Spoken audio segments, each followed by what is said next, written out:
Ô pessoal, tudo bom? Professor de história de vocês. Ok. Pessoal, semana passada a gente trabalhou um tema que a gente inclusive aproveitou aquele período ali de quarentena e a gente falou sobre um assunto que eu já tinha colocado para vocês lerem, mas eu resolvi colocando, explicando para vocês que fica melhor, né? E principalmente nesse período que a gente está bem agoniado, né? Período complicado mesmo que a gente está vivendo. E a gente tem que ter calma. Talvez a partir do mês que vem, de repente, a gente consegue ter um abrandamento disso aí, né? E a gente consiga voltar a se encontrar, né? Mas por enquanto a gente tem que lidar com isso mesmo, com essa realidade. E a gente vai pra frente, né? Primeiro a gente estava trabalhando na semana passada sobre o assunto período regencial. Falei para vocês que foi um período da história do Brasil, que foi um período de transição entre o primeiro e o segundo reinado. Nesse período, pessoal, de transição, é um período em que Dom Pedro I ele renuncia, por uma série de motivos que a gente já trabalhou, e aí o resultado disso é que o filho dele não podia assumir, porque tinha 5 anos de idade, que era Dom Pedro de Alcântara. E aí, no caso, ele vai ficar esperando oficialmente até os 18 anos, né? Deveria ser até os 18. E aí, nesse período, a gente tem pessoas que são escolhidas pela Assembleia e são chamados regentes. Só que a gente vai estar vendo, a gente viu, na verdade, que o período regencial foi um período muito tumultuado, porque a gente tinha vários grupos políticos, como, por exemplo, os liberais exaltados, liberais moderados, os restauradores, que estavam disputando o poder na época. Era muito forte, muito vigoroso isso, né, entre eles. E esse conflito acabou despontando em várias regiões do Brasil, em várias províncias, e acabou dando origem naquelas rebeliões regenciais, como a Sabinada, a Balaiada, daí vai, tá? Então foi um período muito difícil, principalmente porque havia essa disputa entre esses grupos políticos, existia também uma defesa assim, de um governo centralizado e outro defendia um governo descentralizado. Então essa disputa pelo poder, por a imposição da sua ideologia política, acabou gerando um período de falta de unidade política. Então foi um período bem difícil. E aí esse assunto que a gente vai trabalhar é exatamente mostrando que o imperador, ao assumir, ele aparece exatamente como uma figura de unidade, em que eles querem trazer a estabilidade política para o nosso país.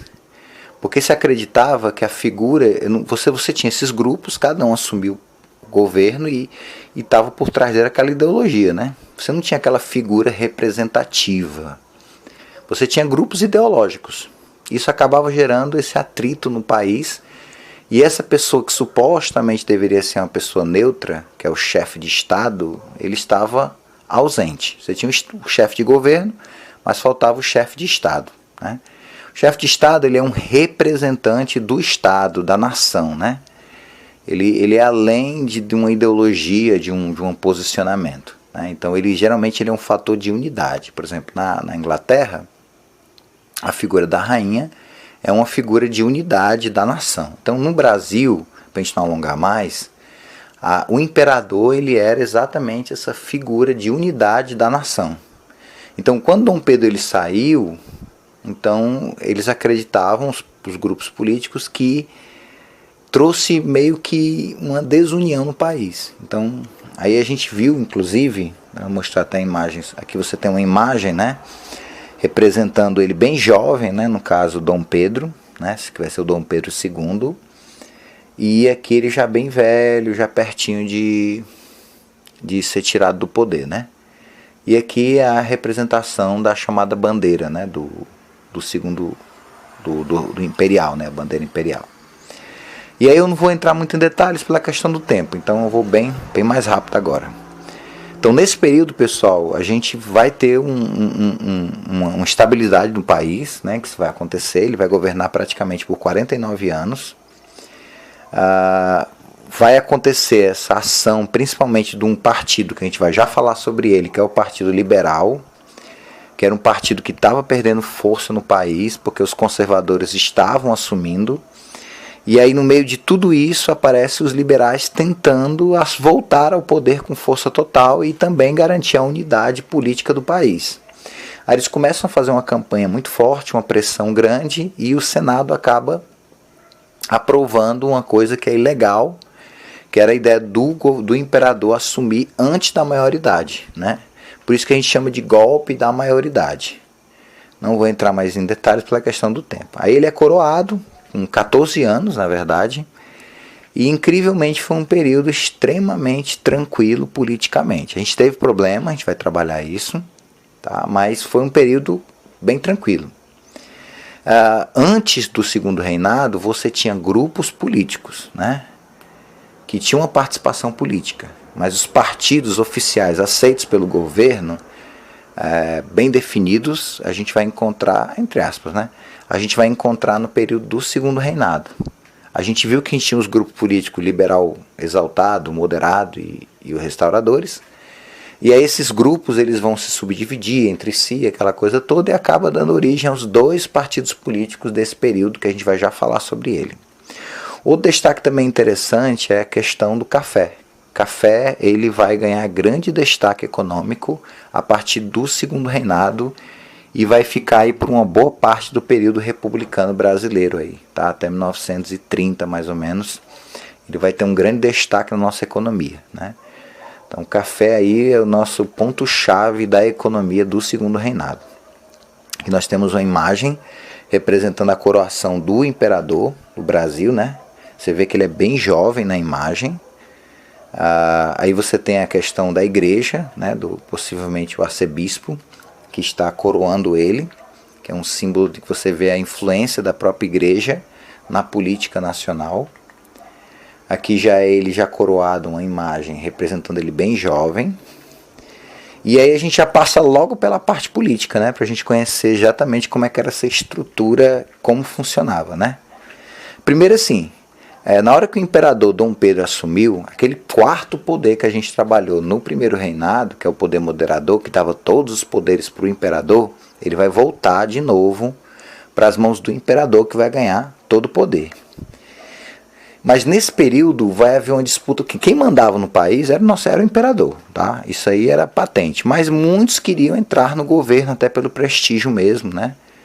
E são exatamente esses partidos que brigavam intensamente entre eles. Dois partidos se destacam: o Partido Liberal e o Partido Conservador.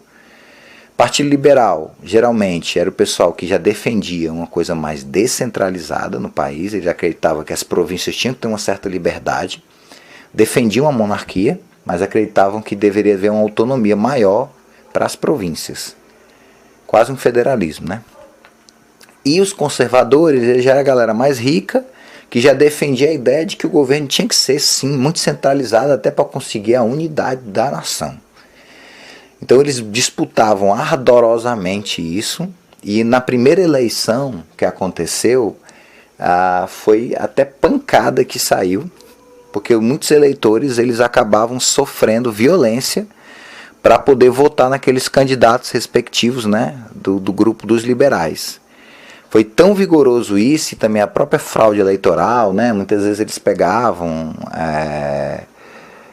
criavam eleitores, entendeu? Você tinha o voto fantasma, ou às vezes colocavam animais, né? Ou colocavam, sei lá, todo tipo de fraude sem imaginar eles faziam, e tudo para garantir a vitória deles nas eleições, né? Inclusive, depois disso aconteceu, os conservadores pediram para o governador, para o imperador, para anular as eleições, porque realmente aconteceu essa questão de fraude. E aí o imperador, ele na verdade, ele percebeu que ele precisa jogar para os dois lados, né? Porque senão ele vai ter problema. Então foi feito, na verdade, no Brasil, tem até essa imagem representando uma espécie de alternância no poder, né? Então geralmente na eleição ganhou os liberais, na outra eleição ganhou os conservadores. Então o imperador ele ficava tentando lidar com esses dois grupos, e eles queriam poder mesmo, então a coisa era cedida para ele alternadamente.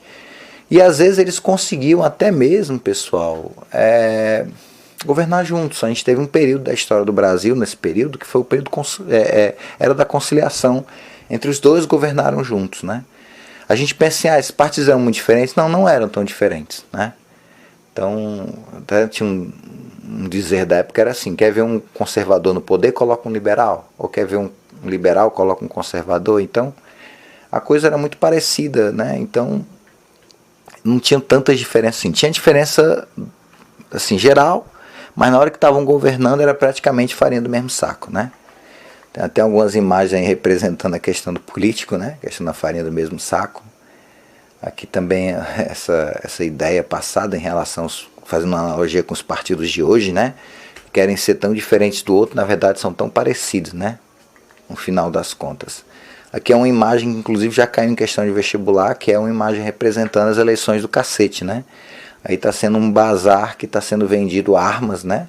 Para você forçar os candidatos a escolher e cédulas já alteradas ou urnas alteradas já para você colocar lá no local para acontecer o desvio, né? Aqui são moedas da época, né? E a gente vai falar um pouquinho sobre a estrutura de governo, como é que normalmente era na época, né?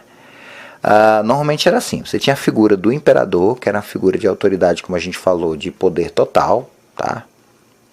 Ele era o quarto poder, representava o quarto poder, e também o outro, que é o executivo. Mas o quarto poder dava poder para ele praticamente fazer o que ele queria, né?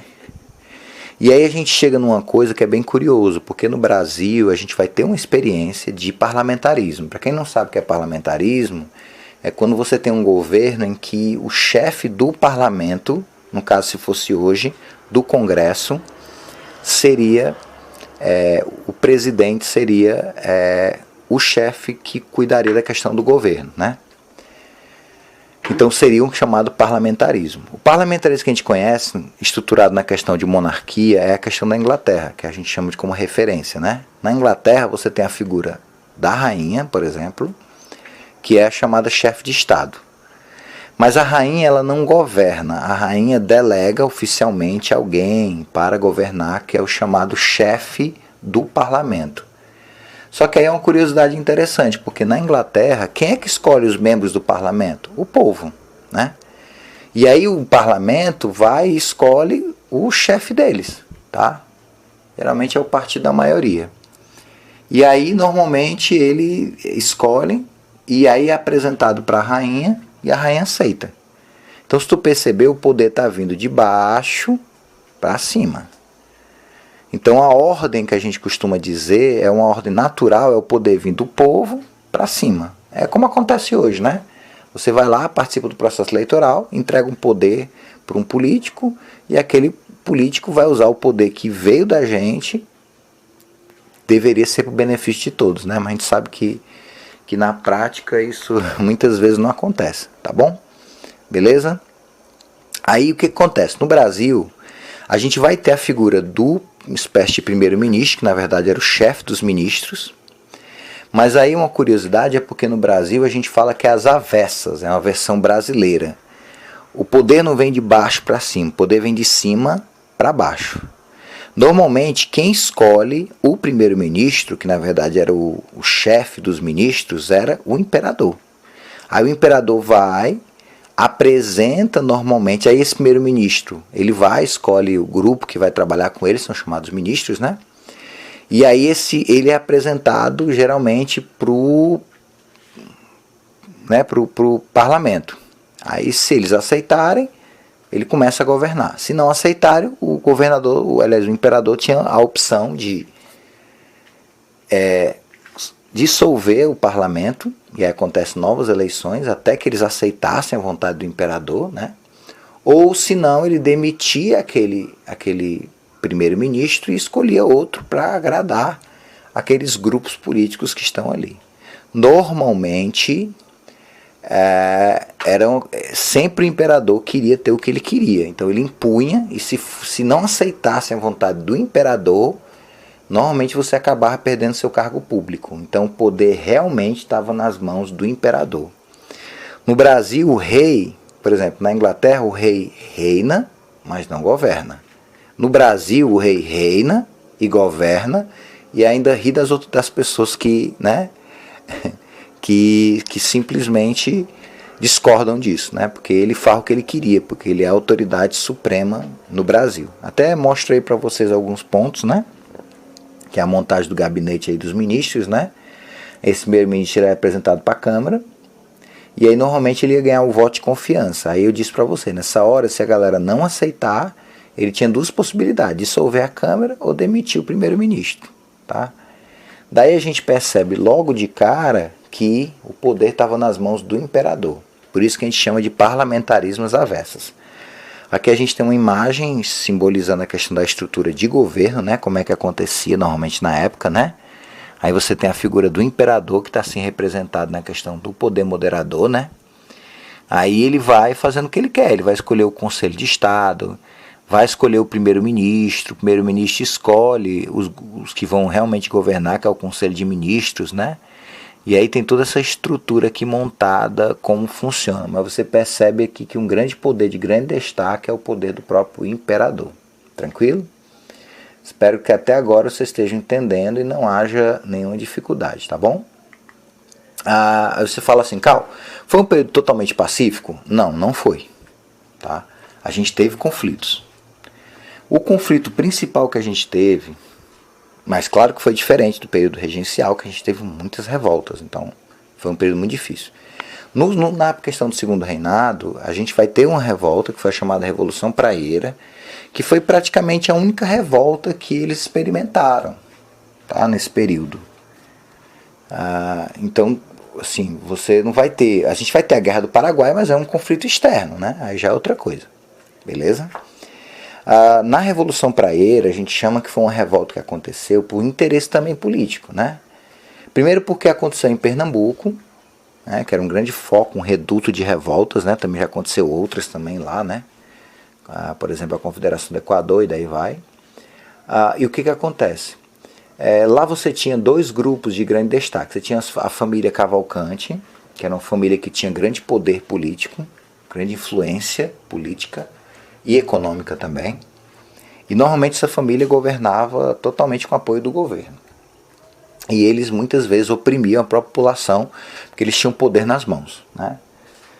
Tinha um lema que dizia na época que ou você é cavalcante ou você é cavalgado, né? Então você tinha que aceitar toda essa estrutura. Você tinha também muitos comerciantes que também tinham poder político, poder econômico, e eles mandavam e desmandavam, muitas vezes tinham até acordo com os cavalcantes, né? E assim, só pessoas do grupo deles que eram empregados, que tinham possibilidade para ter uma situação melhor econômica. E também quem queria se ligar à família Cavalcante, sabendo que se entrar com eles vão ser submissos a ele. Então era uma questão complicada. Outros grupos políticos começam a querer participar também na política da província. E aí, eles percebendo que separados não tinham força, eles acabam se organizando em partido. Aí nasce o Partido da Praia. Por que foi chamado Partido da Praia? Porque eles se reuniam num local que era a Rua da Praia. Aí acabaram chamando o nome de, né, Partido da Praia. E aí eles acabaram criando um jornal, até para divulgar as ideias dele, que foi chamado Diário Novo. E aí eles começavam a divulgar essas ideias. Então a coisa ficou bem pacífica no início, não teve muito atrito. O que aconteceu na verdade foi o seguinte, é que um presidente de província, que é assim, hoje a gente tem os governadores, mas na época era presidente de província.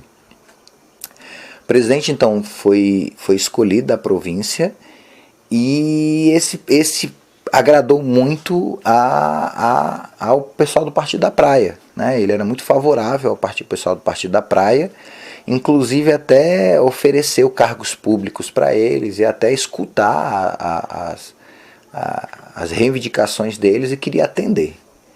Mas o que aconteceu foi que os outros grupos políticos acabaram influenciando o governo imperial e acabaram destituindo esse presidente que era favorável aos praieiros. Aí os praieiros realmente não aceitaram isso e acabaram se revoltando e aí aconteceu a chamada Revolução Praieira. Não teve sucesso o movimento, era um movimento pequeno, um movimento fraco, eles eram mais de ideologia do que de armas, não tinham uma amplitude de apoio popular. Mas eles tinham ideias interessantes, por exemplo, eles queriam implantar, iam fazer uma nação aí com voto livre, né? Universal, ampliar, né? Porque no Brasil era bem reduzido isso. Eles queriam realmente a questão de você ter liberdade para você divulgar o que você quer na imprensa. Muitas vezes, para você poder divulgar essas ideias, pessoal, você tinha que criar jornais extraoficiais, né? Para que você consiga divulgar essas ideias, mas porque não era aceita pelo governo, tinha que passar pela censura, vamos dizer assim, do governo, né?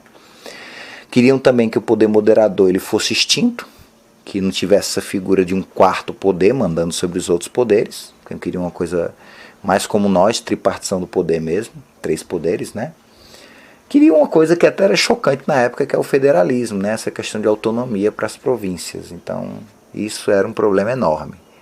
E aí o governo ele reagiu de forma violenta, muitos foram mortos e outros foram expulsos e até mesmo alguns acabaram vivenciando uma coisa terrível que é as chamadas prisões perpétuas, tá bom? Espero que até agora, pessoal, você esteja entendendo, né? Estou tentando explicar com bastante calma para que não haja dúvida em relação à temática que a gente está trabalhando, né? Um outro ponto também interessante foi um destaque que a gente vai ter, que é a questão de um produto que ganhou grande destaque na época, que foi o chamado café. Tá? A indústria ela só vai ganhar destaque principalmente na época de Getúlio Vargas, pessoal. Durante o governo de Dom Pedro II, não. O café vai tomar conta de praticamente tudo. Para quem não sabe, o café, ainda hoje o café brasileiro ele tem grande destaque internacional, ele é muito apreciado e nós temos uma exportação bem razoável de café a nível internacional. Mas o Brasil já foi responsável por pelo menos 40% do mercado de café mundial. Tá? Isso foi um grande destaque que a gente teve. Principalmente a partir do século XVIII, a gente vai começar a ver que o consumo de café vai aumentar nos Estados Unidos, na Europa, então o mercado consumidor ele amplia e o Brasil acaba entrando aí nessa questão do cultivo do café. O Brasil se destacou na questão do açúcar e agora no segundo reinado ele se destaca na questão do café. O que é uma curiosidade para vocês, não sei se vocês sabem, é que, por exemplo, a cana-de-açúcar você tem que ficar plantando ela a cada 3 anos, né? Café é maravilhoso num ponto, porque você planta e durante 30 anos ele vai te dar café. Então é algo fantástico. O custo da produção de café era bem mais reduzido que o custo de produção do açúcar, e então tornava uma atividade econômica bem interessante, tá? Em termos econômicos. Também um outro ponto interessante é que inicialmente esse café ele vai ser cultivado no Rio de Janeiro, o chamado Vale do Paraíba, mas ele vai encontrar assim, grande destaque, pessoal, em São Paulo, na região de Oeste Paulista, principalmente porque o café é uma planta que precisa de uma grande fertilidade de solo. E lá em São Paulo, no Oeste Paulista, eles têm um solo de origem vulcânica, que é a terra roxa, um clima que não pode ser muito quente, nem muito frio, tem que ser meio que um meio termo, né? Então lá tem. Então tudo isso foi favorável à questão da produção, inclusive São Paulo vai ganhar um destaque especial nesse período, né? E vai se tornar o grande polo econômico do Brasil, tá? Nessa época principalmente. Aí daí para frente até hoje é considerado um grande destaque, né? Econômico. Quando ele estava lá no Vale do Paraíba, lá no Rio de Janeiro, se utilizava mão de obra escrava. Mas no caso da produção cafeeira era preciso um cuidado maior. Então era preciso de uma mão de obra especializada. Então no início se utiliza a mão de obra escrava, mas quando chega em São Paulo, eles vão começar a utilizar mão de obra de fora, o imigrante, né? Principalmente entre os grupos de destaque, a gente vai ter os alemães, suíços, italianos, japoneses, mas o grande destaque mesmo são os italianos, né? Que chegam em maior quantidade em relação aos outros. E aí normalmente essas pessoas elas eram incentivadas a vir no Brasil, eram feito propaganda fora. Aí a pessoa normalmente ela vinha para cá e aí nesse caso ela começava a trabalhar num sistema de parceria. Normalmente era assim, ela não tinha dinheiro para vir, era pago a passagem dela, que parecia para ela que era gratuito, mas quando chegava no Brasil percebia que não era gratuito. E era uma parceria, você tem a terra, faz o plantio e você tira uma parte, fica para você, outra parte fica para o dono da terra. Só que você chegar no Brasil endividado e ele cobrava preços absurdos dos instrumentos de trabalho e você acabar ficando numa situação de escravidão. Aí depois de um tempo eles vão acabar mudando esse sistema de parceria e vão passar a ser um trabalho assalariado. O governo ele vai incentivar a vinda desse imigrante, o próprio governo vai pagar as passagens desse imigrante que quer vir trabalhar na questão do café, e aí a coisa vai estabilizar e o sistema de parceria vai se deixar de lado, até porque o governo queria que o negócio desse certo. Tá bom? Agora, curiosamente, o café ele vai ser uma produção que vai incentivar outros setores, e principalmente a questão da indústria. Então, muita gente que estava investindo dinheiro no café acaba também pegando um pouco desse dinheiro e investindo na indústria. Então, o café foi sim uma atividade econômica que também estimulou a industrialização brasileira. Mas, por favor, pessoal, não há uma mega industrialização no Brasil. Nesse período, a gente está tendo uma coisa engatinhando, a questão da indústria no Brasil. A coisa só vai despontar, como eu disse para vocês anteriormente, na época do governo de Getúlio Vargas. Aí o negócio realmente vai expandir e vai ganhar uma proporção realmente adequada, tá bom? E também separei outros produtos para mostrar para vocês, né? A gente tinha a questão do açúcar, que tinha um grande destaque, a gente por mais de 200 anos, mas a gente acabou vendo que as Antilhas e outros locais também começaram a produzir, e também nessa época o europeu descobriu como produzir açúcar a partir da beterraba, e até hoje inclusive é produzido. E aí isso acabou diminuindo a necessidade do açúcar da cana, né? E o Brasil acabou ficando numa situação meio de segundo plano, né? O algodão também vai ganhar um destaque durante esse período, porque os Estados Unidos vai passar por uma guerra interna, que é a chamada Guerra de Secessão, né? Entre norte e sul dos Estados Unidos, né? E durante esse período de guerra, os Estados Unidos vai cuidar mais da guerra do que da produção de açúcar, de algodão, perdão. E aí o Brasil acaba entrando e preenchendo esse vácuo, né? Em relação a essa questão da produtividade. Também vai começar a ter um estímulo na questão da produção da borracha, mas é só no período republicano que a borracha vai entrar no que a gente chama de boom da borracha, né? Que vai ganhar realmente um grande destaque. Como eu disse para vocês, a indústria ela vai ser incentivada. Vai ter uma industrialização? Vai. Mas o surto mesmo industrial só vai vir em outro momento, pessoal, da história. Aliás, outro momento que é exatamente o da época de Vargas, né? Então, vamos pensar nisso agora. Agora, a indústria, sim, ele ganhou um incentivo muito grande. Foi criado a tarifa Alves Branco, que foi uma tarifa exatamente para estimular a industrialização no Brasil, onde todos aqueles produtos que o Brasil produz se paga uma taxa maior. Por exemplo, alguém vai vender uma coisa para o Brasil, chapéu, e aqui a gente já tem essa produção de chapéu. Então, esse produto que chega de fora, ele pagava um valor de imposto altíssimo, podia até ser 60%. Isso acabava incentivando demais a indústria no Brasil. Também a gente vai ter uma lei, que é a Lei Eusébio de Queiroz, que acabou com a questão do tráfico de escravos. Então, tinha muita gente que ganhava dinheiro nesse negócio de escravo, né, de comprar e tal. Essa galera não vai poder mais utilizar o dinheiro com isso e vai acabar investindo na indústria. O grande destaque nessa época, pessoal, vai ser o chamado Barão de Mauá, né, que vai incentivar a questão industrial do Brasil, e vai inclusive criar uma série de empresas, vai ter até capital para poder construir as primeiras linhas férreas no Brasil, né? Vai fazer uns estaleiros, vai colocar cabo, por exemplo, cabo de telégrafo ligando o Brasil à Europa. Então foi algo incrível. Porém, como eu disse, assim, a industrialização não era tão incentivada como foi a questão do café, e inclusive Barão de Mauá ele terminou em maus lençóis economicamente falando, exatamente porque o Brasil a gente não tem um incentivo muito grande nessa época em termos industriais. Eu vou mostrando uma imagem para vocês aí do café, né, para a gente poder visualizar. Dá até vontade de tomar, né?